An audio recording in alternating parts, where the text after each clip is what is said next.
Welcome to another episode of Complete Developer Podcast, the podcast by coders for coders about all aspects of creating your best life as a developer. I'm Will, the accomplished developer, author, and software architect. And I'm Beej, the journeyman developer sharing my journey in development.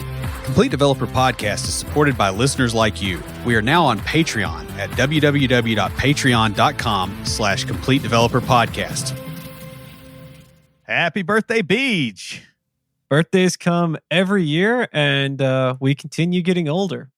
Ageism in development is a real thing in some areas of the industry, and a concern for senior developers becoming more, senior. In this episode, we're going to discuss how to age gracefully as a software developer.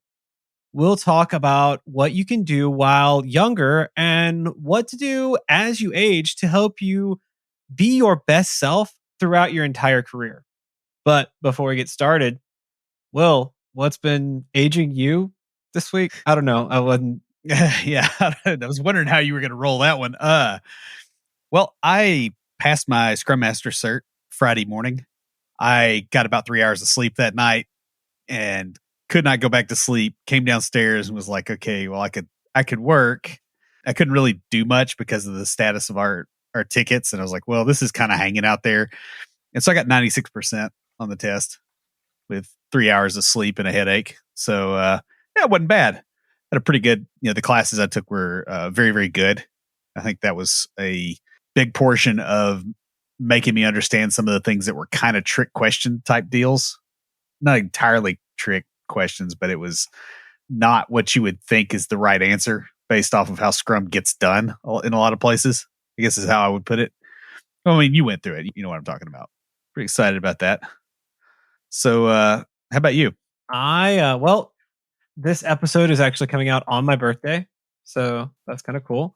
Was able to time that. I think when your birthday was on a Thursday, we timed it to say something about that too. I'm trying to remember when the last time was that happened. Yeah, I don't know. I think we did. I don't remember exactly. Sometimes it's on, sometimes it's off. So, but So I actually played with the worship team for the first time at practice. It wasn't like in a service this past week. That went well. Our worship director did not pick an easy song, so that was a fun challenge. She told me, she was like, I didn't want to give you guys, because there's another guy who's also learning, he's learning bass. She's like, I didn't want to give you a song that hard, but my singers really needed to go over that song. So I figured we could, you guys could get through it, and the next one will be easier. So, something to that effect. But yeah, anyway, it was good. I will say my ability to play bar chords has drastically improved because of that.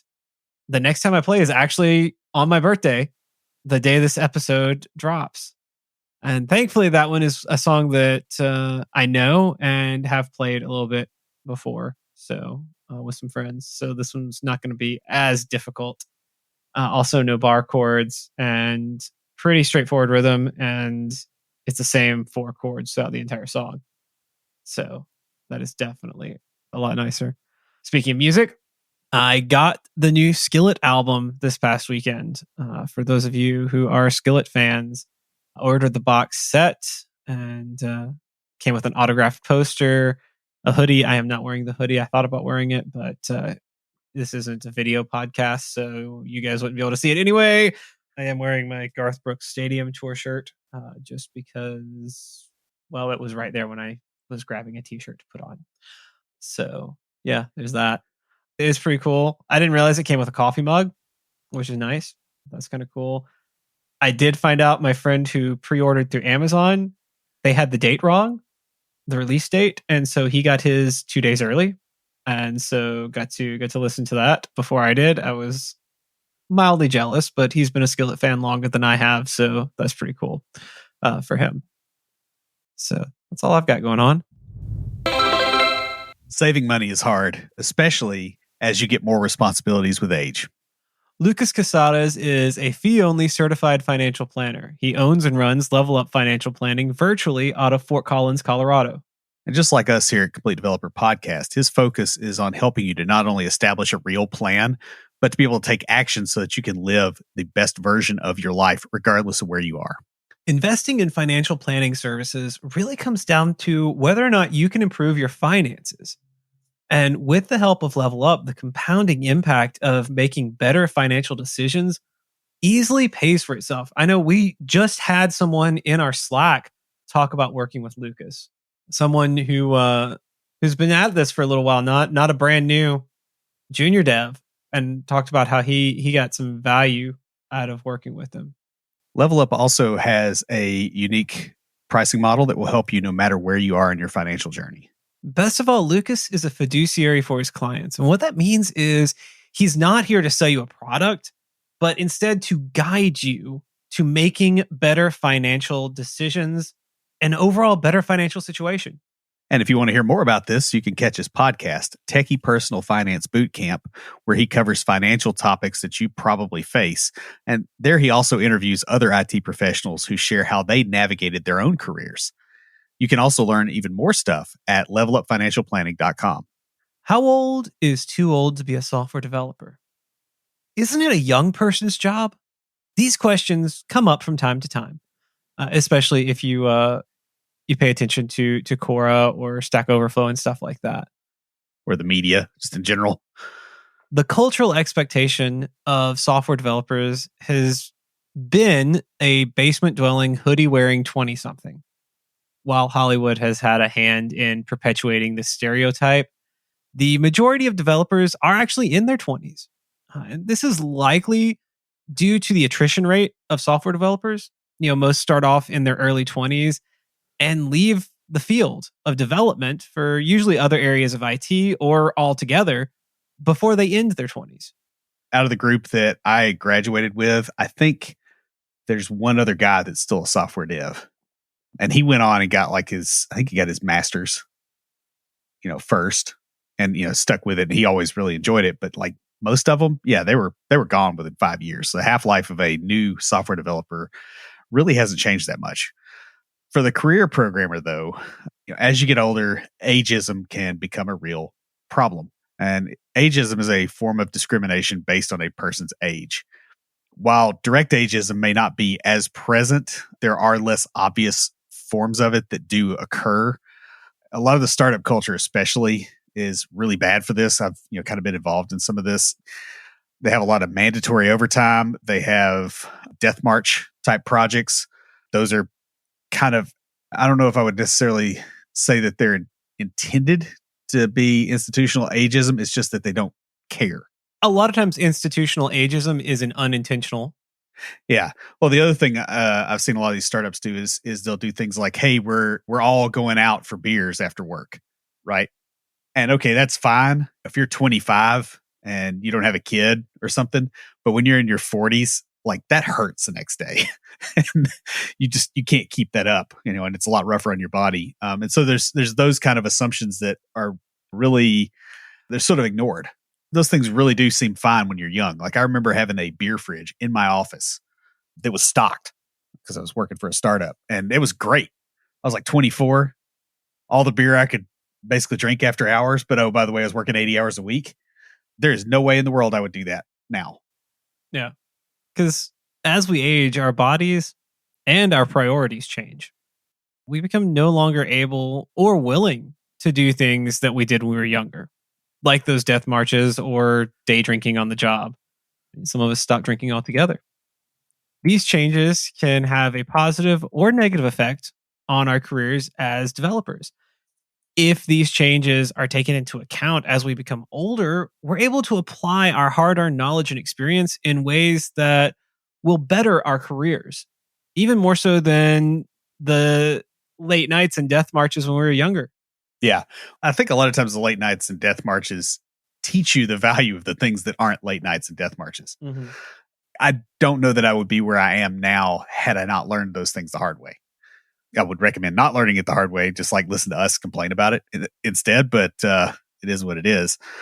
In this episode, we're going to take a look at a few things that you can do to improve your life as a developer as you age through your career. And these are things that you can start doing while you are young that will help you to be able to thrive as a developer as you get older. In the aftercast, we'll discuss tips to help overcome ageism in the workplace. So, guys, the first thing we have here is more of a statement than the rest. The rest are things like actions. This is more just a statement. With age comes an understanding of your own limits. In college and maybe a few years after, several years for some people, quite a few. Well into my 30s before I learned this. Pulling all-nighters was a regular occurrence that you could easily snap back from. As you mature, though, you get more responsibilities and you're not able to sleep in after a late night. Well, and the other thing too is like I know in my 20s I could get up, I could get like 2 hours of sleep and get up and be reasonably functional the next day. Yeah. And sleep the next night and I was fine. And now, man, it's like if I get less than enough sleep, it's 2 or 3 days before I'm back to semi-normal. Yeah, I don't know. That is not something I have experienced. I know you are a little bit older than me, so I don't look forward to it. Yeah. Well, the other thing too is, the responsibilities kick in. And so like I can't necessarily sleep in a lot of times either. So, or I think I can sleep in and then I find out that I can't. That's usually the way that works. Mm-hmm. It's not, I can make a choice to sleep in tomorrow. It's like, I think I'm sleeping in tomorrow. And then you find out, no, you're not. Mm-hmm. Yeah. This is one of those things too, that as someone who is single and lives on his own and does not have children, I get a little bit more freedom in being able to go, all right, well, my workday starts at 7:30, so I don't have to get up at 5. I can sleep until 7:25. Yeah, sleeping until 7 doesn't happen for me very much, even on weekends. No. That's just not the way things go. But the thing is you start learning your limits. And if you want to age gracefully in your career, you need to really start actually trying to work within your limits instead of relying on exceeding your limits as a crutch. For one thing, you're not going to accomplish as much as you could when you were younger and you push yourself past the limit. You're not going to be able to. Just the fact that you know more stuff and you know what can go wrong, like you're going to spend more time in analysis paralysis when you're tired. That by itself will pretty much kill that. There really is a point of diminishing returns where you're not effective. And as you get older, you get a better sense of where this is. You get a more accurate sense of where it is. It probably is moving back, but you're more aware of it versus blowing past it and then getting nailed later. And guys, as fun as they can be, at some point you do have to leave the weekend hackathons to the developers who are trying to prove themselves and instead focus on efficiency and getting more accomplished in less time. Because you've put in that time, you've put in that work. And if you're younger and you start working on, hey, let me work as efficient as possible, then you'll start looking for how to be more efficient and how to get more done with less time. And that's going to give you more time to do the things you enjoy. Like, not saying you don't enjoy software development, but the other things you enjoy, because you should have other things that you enjoy. Yeah, the occasional hackathon is still fun if that's your jam. But yeah, be careful about your reasons, I guess is the big one I would say. The next thing is you need to make your physical, mental, and emotional health a priority. I know when I was in my 20s, there was one job that I had that was with a startup and I had partial ownership of it. And I was working 80 hours a week, and I bet I ate bologna sandwiches like 5 days a week because they were easy to make, and you just take them and stick them in the beer fridge. And you can do that in your 20s. When you try that in your 40s, your body tells you no. Honestly, it just sounds gross to me, but it was pretty gross. Yeah. I mean, I don't mind a fried bologna sandwich every now and then. Honestly, I haven't had one in probably a decade. But well, these were dirt cheap, and it was right after I'd had a fairly long period of being out of work, and so I was also rebuilding my finances. Mm-hmm. No, I get that, man. And it was a step up from ramen. Yeah, I mean, I can't say anything. I've had times where I've done similar things in the past. There are those like the last 3 or 4 days before the paycheck when you're just going through everything you've got in the house or the apartment at the time figuring out, all right, what can I make with this? Some of your most creative cooking comes during that time. Ramen noodles that you put Taco Bell hot sauce in the water, and then you toast sesame seeds and toss them in that. It's very, very cheap, and it's quite edible. I mean, it tastes like poverty now, but it was pretty nice back then. Yeah. No. Software development is not a physically demanding job. We sit at desks most of the day. I mean, unless you've got like a standing desk or a walking desk, but basically we sit. What this means is it's important for you to take time to actively seek out time within your day to get some physical activity. One of the benefits of working from home is I have a dog who wants to go out. And so rather than just opening the door and letting him run out, except for, when it's snowing again. I realize some of you guys that you're like, it snows all the time here. What's the big deal? Yeah, we live in the South of the United States. Sort of like you guys don't know how to deal with good football teams. Anyway. Oh, man. Well, not the SEC on them. My goodness. Oh, yeah. No, that was good, man. That was good. I like that. We can't really say much. We've got Vandy here in Nashville. So anyway, but it's important to get out and move around. I go to the gym on my lunch break also, but definitely take some time just to get up and walk around. I think we've had some episodes on this. That's why we're not going to spend a whole lot of time on it. But the key here is you have to make the effort to do this. This isn't something that's just going to generally come naturally to a lot of people. Yeah, and I will point out, if you're cranky, going and doing some kettlebell swings is great. Yeah. Software development is a mentally demanding job at times. There's also times where you're bored to tears, which is also a different kind of mental demand. But your workouts and things get your body out of the overly restful state. You also, since you are working your mind heavily, you do need to have some way to let your brain actually relax. I mean, you have to step away from the code and have a normal life. And this could be through any of a number of hobbies that are not mentally taxing. I think that's the key there, because I know a lot of software devs, they're like, oh, my hobby is I build electronics from scratch and like design things. It's like, wow, that is a way to get to burnout quick. I mean, it sounds like a lot of fun.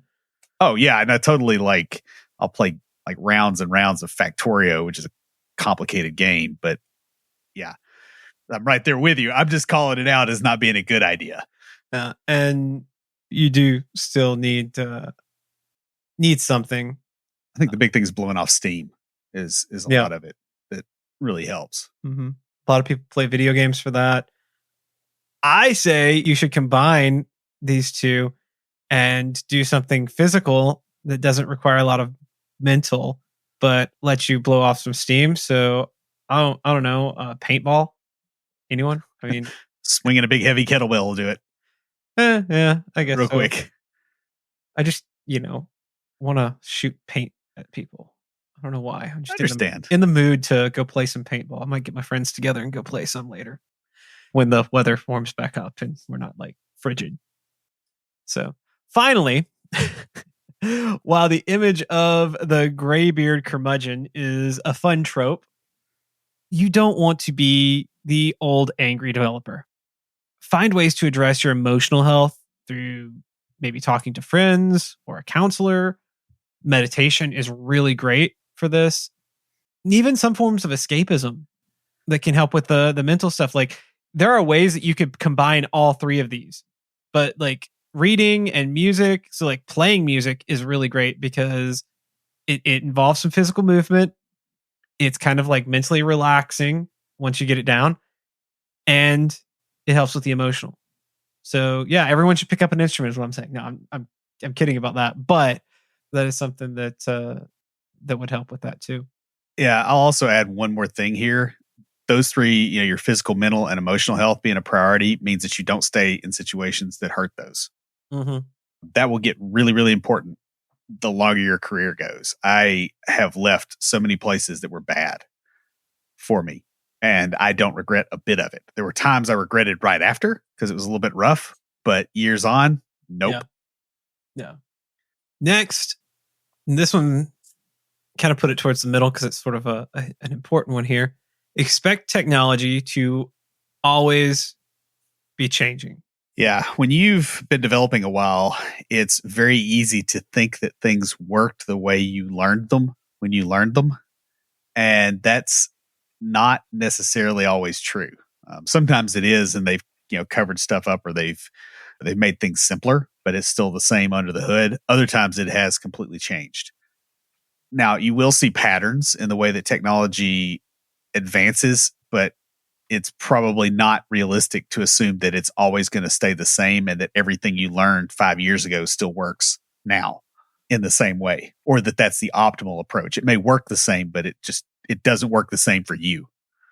What you learned in school, even boot camp, was basically outdated when you learned it. Even if you're on the bleeding edge of technology, what you're doing will be outdated in a few years. Months if you're using a JavaScript framework. I say that kind of jokingly, but it's really true. Yeah, it does seem like the closer to the front end something gets, the faster things move. Mm-hmm. Yeah. Right. Like the back end technology, like if you learned ANSI SQL from 1992, you can still get around in a database just fine. If you learned JavaScript from 1995 and you try to get on the modern web, not so much. Early in your career, you have to be kind of up to date on all the latest changes because that's the value proposition you bring, is you can be put anywhere that you'll fit. As you mature, you don't have to know the most cutting edge stuff, but you do want to stay informed about the changes that are taking place in the field. Mm-hmm. Ideally you have, which we're going to talk about here in a minute, you have a bit of a focus. Instead of going broad, you go deep. Exactly. That is the next point we're going to get into in just a moment. The thing is, and the reason I put this one first is because I wanted to get across the idea that your goal, like your focus changes as you mature. So instead of going broad, your focus does change on that, but you still need to be aware of those broader changes. You don't want to be a C# developer still developing things the exact same way you were 10 years ago, because the language has changed a lot. Or making the same assumptions, like I'm directly connecting to a database versus going through an API or going through GraphQL or something like that, because you'll eventually be forced to do it. And if you have to relearn, if you have to learn all the stuff for the last 10 years, that's really unpleasant. I know people that have done that, and I know some of them that have just gotten out of tech rather than go through that. And I don't blame them at all. That's a long way to go. So, as we've hinted at, the next thing is find your niche and focus your efforts on being the best you can at it. Yeah, junior devs get a broad range of knowledge so that they can get in somewhere, anywhere that they can fit. Right? Like that's, it's like an ecological niche and you're an invasive species. You just go wherever you can live. Mm-hmm. And then eventually you start fitting in. Mid-level is about perfecting your skills and then finding the area in development where you want to spend your career, right? That's the beginning of specialization. Yeah. You're still mid-level. You're kind of doing like mini dives into different areas, where you're going, all right, let me dive into this and see if I like it. So rather than, you're not going scuba diving, you're just jumping into the deep end to see if you like the flavor of that water. I don't know. You're snorkeling now. You're snorkeling. There you go. That's all right. There, that works. That works. Finding your niche doesn't mean becoming an expert in a particular language, though it could. But I wanted to specify that it doesn't mean a specific language. Typically means a particular set of problems or a framework for or an approach for solving problems. Yeah. So like, your niche could be correcting poorly written code. Like you're the person who comes in after the fact to fix things. I know Will has done a lot of that in his career, and that's a very good one to have if you can put up with it. Because there's always going to be people screwing up. Yeah. Another thing could be updating ancient systems to more modern ones. This will keep you a little bit more up to date on the modern stuff, but it doesn't mean that you have to be a massive developer. Like, you don't have to know all the quirks and ins and outs of it.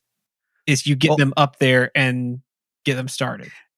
And I can speak to this a little bit because I've had to do a fair bit of this. The greatest part about being able to do this is you're dealing with mature stacks on both sides, right? Because you're probably updating something that's, really, really old and crusty, but like it's not changing quickly, and you're moving it to a not bleeding edge version of a newer stack.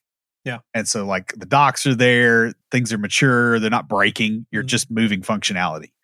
And that's really, really nice. Until you get somebody that wants to, switch to the bleeding edge, and then you suffer a lot. Yeah. I've seen both of those. He's right though. Like it's nice because most of the time with that particular area, you're not, if you like learning new things and keeping up with the newer technology, you're able to do this, but not in the, okay, I have to be able to learn this in the next week to go develop something hardcore in it. You've generally got some time till people are going to want to upgrade to that. Well, and you also want to think about the competitive aspects, right? Like if I have to learn the bleeding edge framework to be productive within a month, let's say, some dude that's just out of boot camp can do the same thing. Yeah. And I'm not competing from a position that is advantageous for my skill level or the salary level I would like to have. Because that dude can live on ramen, and I don't care to do that. But when you do find a niche like this, you want to look for something that will hang around for a while, if not, forever. For example, if you were saying, hey, I'm going to take an old ASP website and I'm going to upgrade it to Angular JS, that was totally the hotness in the early 2010s, I guess. This would have probably been okay. If you do this now, like you're not really moving the needle anywhere, and you're going to have a hard time finding work. So yeah, kind of be careful about that. Now, of course, you could say, hey, I upgrade old sites to newer tech, and you just stay up on the newest or newish stuff and do that. Yeah, and that's sort of what I was getting at when I wrote that point, was you don't want to be so specific that you paint yourself into a corner. And when like I use Angular JS specifically for a reason, because Angular 2 was so different. And like if you had been, oh well, I upgrade old websites to Angular 2, going to Angular, what are we at, like 12 now? I don't know. 13, I think. 13, yeah. But between 2 and 13, there's been a lot of changes, but it's not like a whole new way of writing Angular like it was between 1 and 2.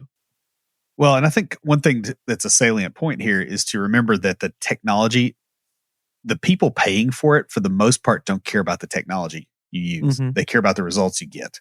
The technology is a means to get to that. Yeah. That's a really good point. Sounds like a good episode idea. Yeah. Someone should write that. Yeah, probably. Yeah. Also, your niche needs to be something that will have enough jobs for you in the future. We kind of hinted at this a little bit. You want it in an area where you can comfortably find work, but also be in demand.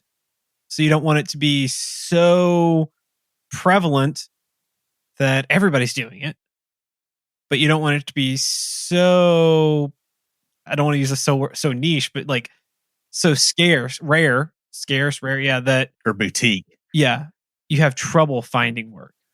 Like you want somewhere kind of in that Goldilocks zone between the two.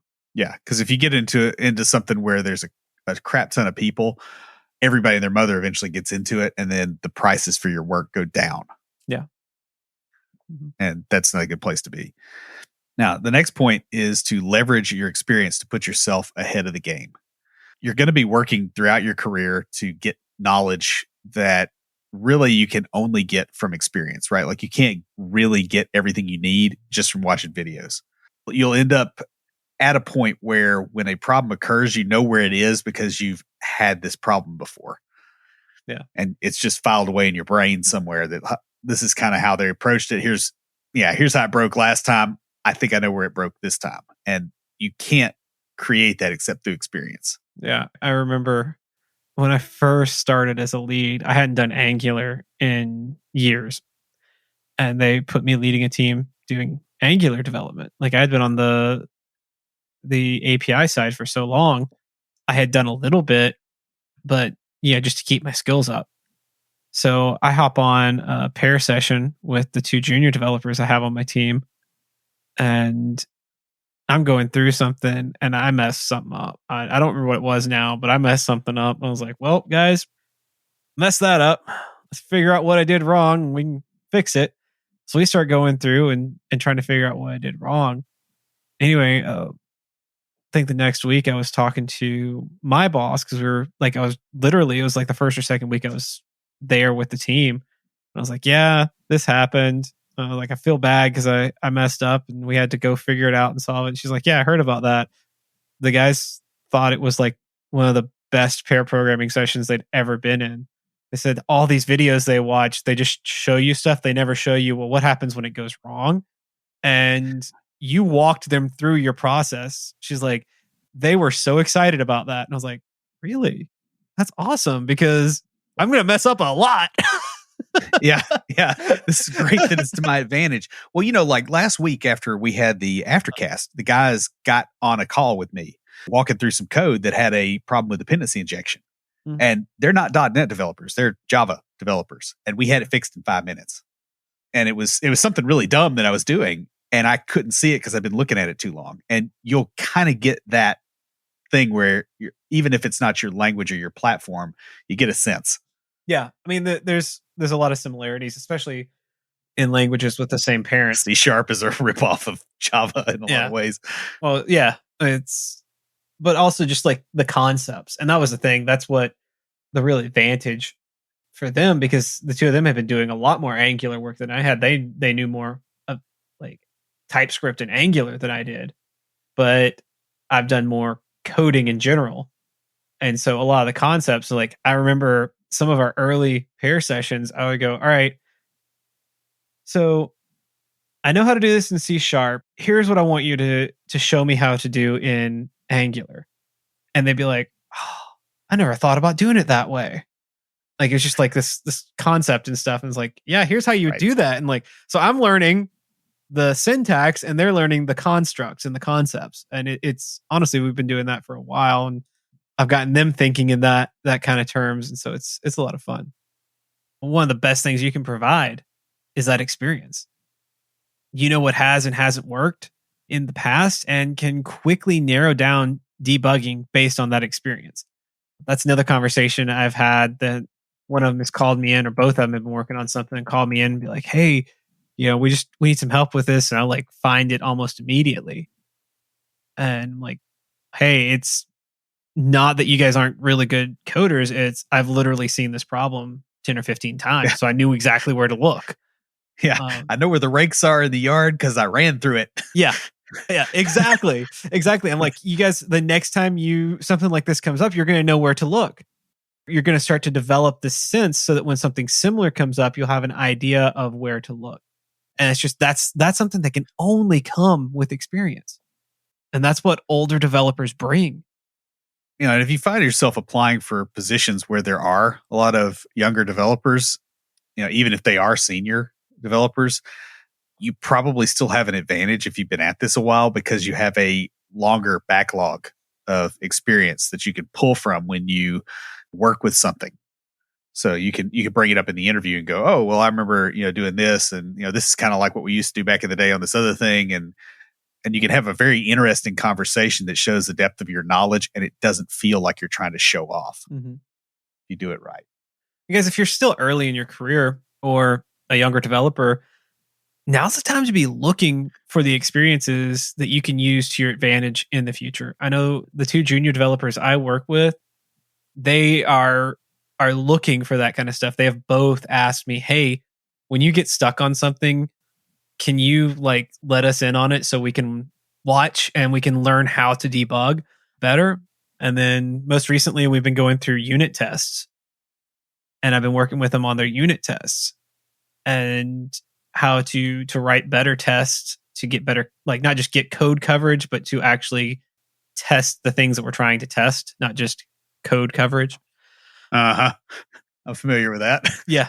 I mean, I've done it too. So, but yeah, it's one of those things. But yeah, that's the thing. They are hungry and eager. And I'm like, I see why you guys got hired here, because you've got that drive.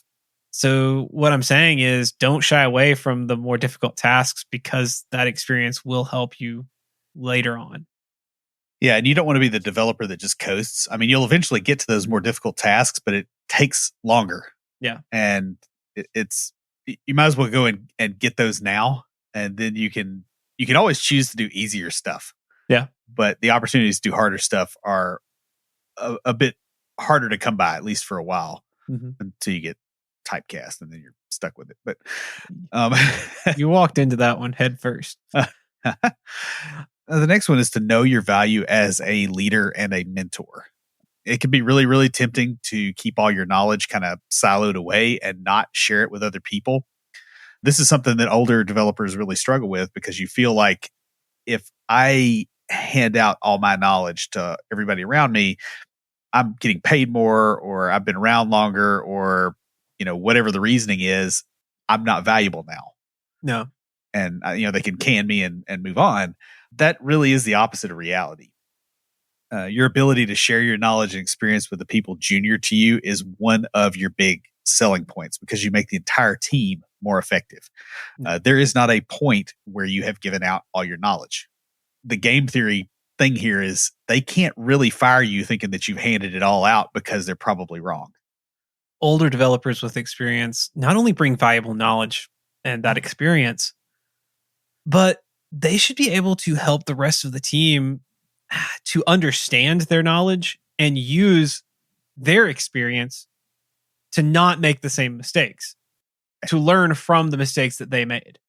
Yeah. And once you have enough experience that you're comfortable in something, or reasonably comfortable, I wouldn't say like super comfortable, actually start kind of trying to mentor some of the people around you. Like, and I don't mean like, hey, I'm, yo, bro, I'm going to be your mentor. But like, when you have conversations, go, oh, I've got this trick for this thing. Let me show you what I learned today, because it's neat. And start doing those kind of things, because it will prepare you for the day when you do have to mentor somebody. Because when you have to mentor somebody, that's not something you see coming. That gets dropped in your lap.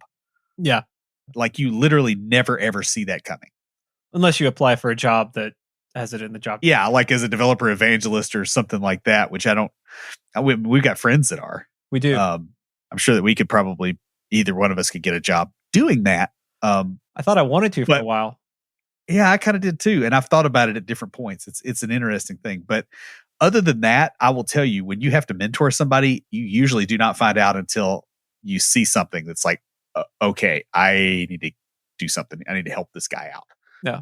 Now, whether or not you have authority, when you have experience, you are a leader. You don't have to be a manager or even a lead developer to influence and lead a team. So we do have a future episode on leading by influence that's going to be coming out at some point this year. I haven't finished writing it yet. But I would like to add one thing to this real quick. It is easier to lead without the authority as far as mentoring people, when you're not their manager, because it's like prescriptive when you do it as a manager, and you do it as a elder learned colleague.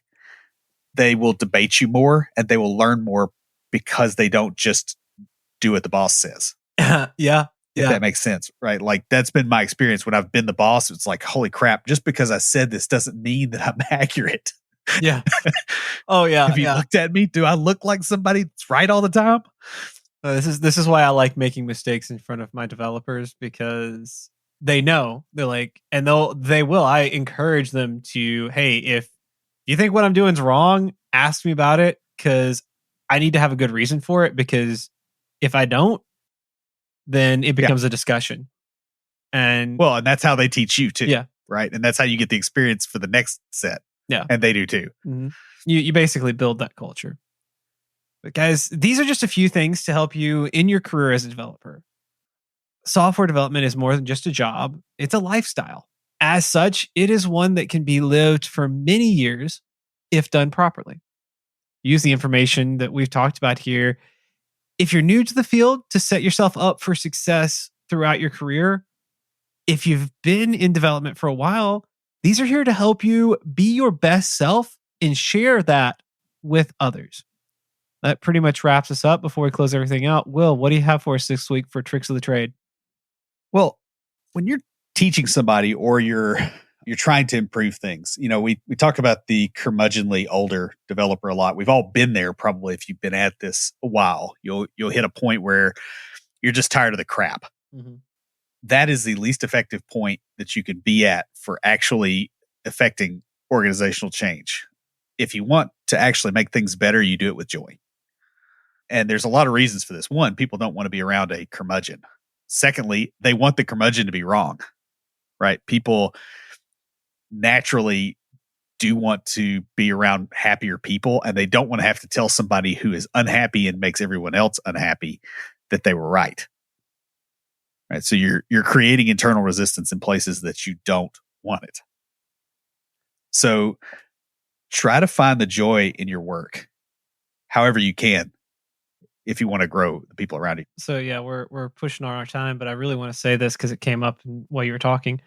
Your attitude is a choice. It's something that you can choose to change, and surprisingly fast if you really need to. So when, I haven't talked about this in a while, but when I was going through the breakup last year, one of my friends pulled me aside and he was like, man, you've been kind of moping around for a few weeks. And if you're going to move forward, you need to choose joy.